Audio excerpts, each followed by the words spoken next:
Hi friends, ఇప్పుడు మనం చూస్తుంది అతిపెద్ద టెంపుల్ అండి. ఒక టెంపుల్లో ఒకటి అయిన దొడ్డ బసవన్న టెంపుల్కి వచ్చామండి. దొడ్డ బసవన్న అనగా పెద్ద నంది అని అర్థం అనమాట. ఇక్కడ మనం బసవన్నని చాలా పెద్ద ఆకారంలో చూడొచ్చు అనమాట.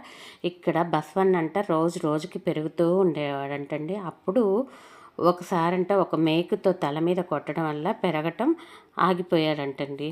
ఇక్కడ బసవన్న ఉండటానికి కారణం పాతకాలంలో ఒక కథ ఉందంటండి. అది ఏంటంటే గుడి చుట్టుపక్కల ప్రాంతాల్లో వేరుశనగ పంట బాగా పండేదంట. అప్పుడు ప్రతి పౌర్ణమి నాడు ఒక ఎద్దు వచ్చి ఈ పంటనంతా తినేసేదంటండి.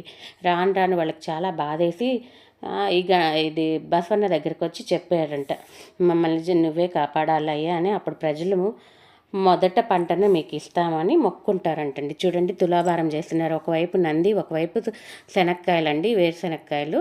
ఇది కళ్ళేకాయ అంటారండి. ఇక్కడ కళ్ళేకాయ అంటే శనక్కాయలు. ఇలా తులాభారం వేస్తారండి. నిన్న మేము వెళ్తే ఇక్కడ ఇది జరుగుతూ ఉందన్నమాట. అందుకని అప్పటి నుంచి రైతులు అనమాట తమ మొదటి పంటని బసవన్నకి సమర్పిస్తారండి.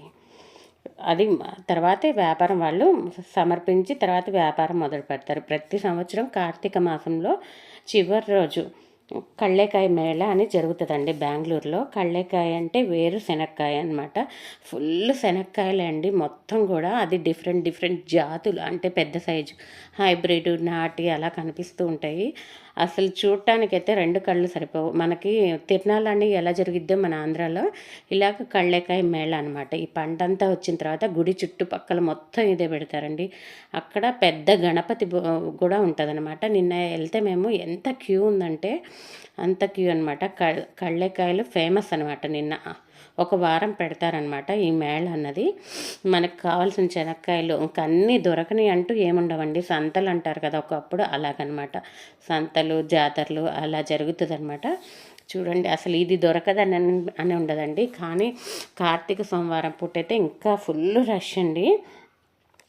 అక్కడ ప్రతి సంవత్సరం కార్తీక మాసము చివరి రోజే జరిగిద్ది మేళ కూడా. ఇంకా రైతులైతే అట్లా అనుకొని తాము పండించిన పంటలో కొంత భాగాన్ని ఎప్పుడు బసవన్నకి ఇస్తామనేసి మొక్కుకుంటారండి. అందుకని ఇది కళ్ళేకాయ మేళకు ఇలా చిన్న స్టోరీ ఉందండి.